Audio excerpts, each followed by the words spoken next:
Hello வணக்கம் நேயர்களே. நான் வளமை போல்தான், நான் உங்கள் மெடோனா. இன்றைக்கு யாரை பற்றி பார்க்க போறோம் இருந்தா மகாத்மா காந்திஜி. அவரை பற்றி ஒரு சின்ன ஒரு விளக்கம் தான் இந்த வீடியோவில் நாங்கள் பார்க்க போறோம். இவரை பார்த்தோம், எப்போ இவர் பிறந்தவர் என்றா 1869 ஆண்டு அக்டோபர் மாதம் 2ஆம் தேதி பிறந்தவர் தான் இந்த மகாத்மா காந்தி. இவர் குஜராத்தி மாநிலத்தில் பிறந்தவர். இவர் ஒரு குஜராத் இனத்தை சார்ந்தவர். அதாவது இந்தியாவில் நிறைய மொழி பேசுறவர்கள் ஒவ்வொரு மாநிலங்கள் இருக்குது. அதிலும் இந்தியாவில் குஜராத் மாநிலத்தில் குஜராத் மொழி பேசுற இனத்தை சேர்ந்தவர் தான் இந்த மகாத்மா காந்தி. இந்த மகாத்மா காந்தி இந்த தகப்பண்ட பேர் கர்மசந்த் உத்தம் சந்த் காந்தி.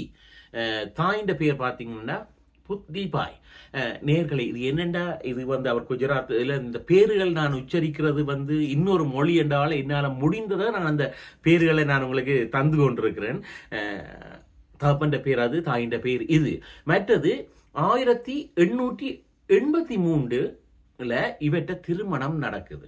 காந்திஜிக்கு 13 வயதாக இருக்கும் பொழுது 14 வயது கஸ்தூரிபாயை மேரி பண்றார். அதாவது திருமணம் முடிக்கிறார்.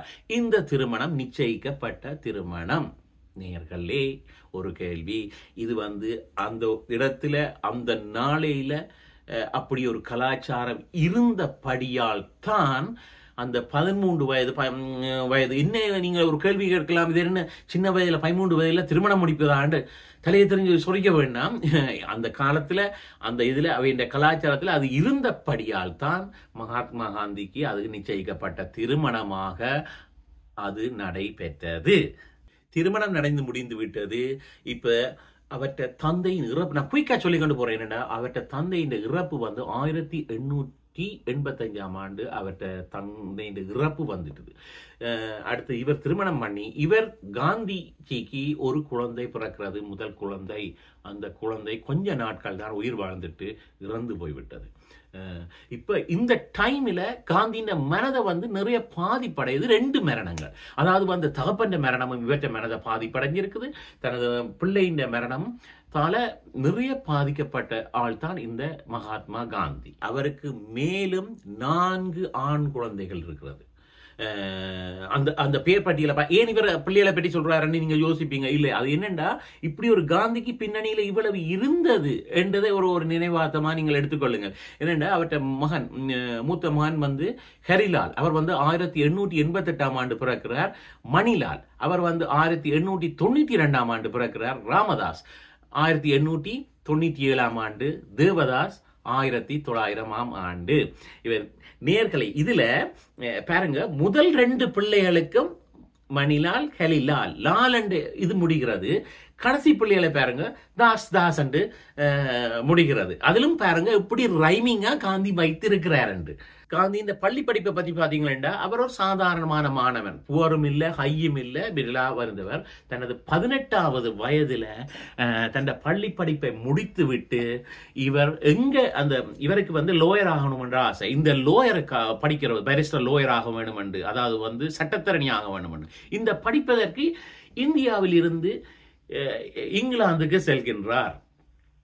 அங்கேதான் இவர் இந்த லோ படிப்பை படித்து முடித்த பின், பட்டம் பெற்ற பின் திரும்ப தனது தாய் நாடு திரும்புகிறார்.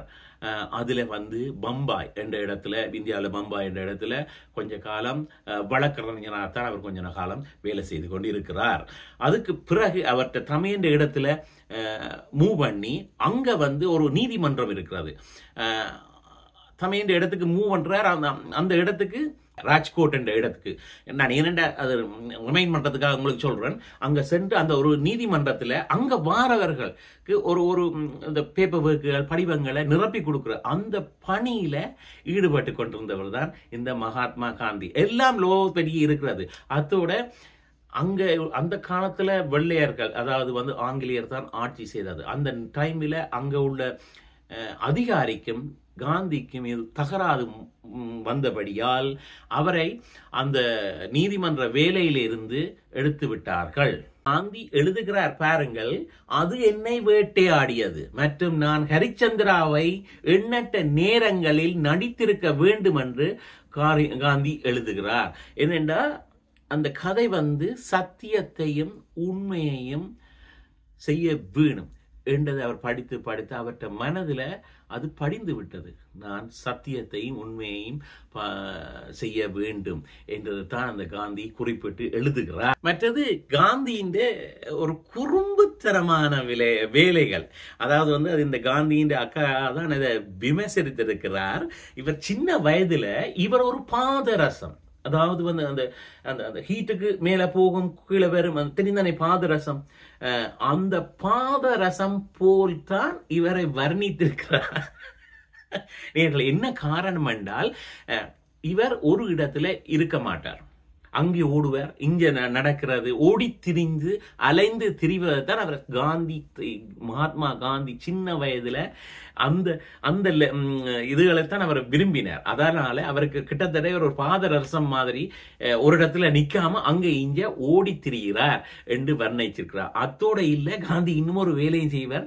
நாய் இந்த காதை முறுக்குறதுல காந்திக்கு ஒரு சந்தோஷம் இருக்கு. அதாவது இழுப்பு இதை அணியண்டப்படுத்துவதில்லை, எப்படி நாயின் காதுகளை முறுக்குறது காந்தியின் ஒரு சின்ன வயது குறும்புத்தனமான விளையாட்டுகள். இறுதியாக காந்தி ஜனவரி மாதம் 30ஆம் தேதி 1948ஆம் ஆண்டு அன்றுதான் காந்தியின் மரணம் நடக்கிறது. அது எப்படி என்றால் ஒரு ஒரு பிரார்த்தனை கூட்டத்தில் குடும்பத்தோட செல்கிறார். அதாவது காந்திக்கு பேர பிள்ளைகள் இருக்கிறது, தனது பேத்திகளுடன் குடும்பத்துடன் ஒரு பிரார்த்தனை கூட்டத்தில் உரையாற்றுவது அங்கே செல்கிறார். அந்த டைமில் 3 தோட்டாக்கள் அவற்றை மார்பில் தாக்கி, அந்த நேரம் கிட்டத்தட்ட ஒரு 5:30 மணி.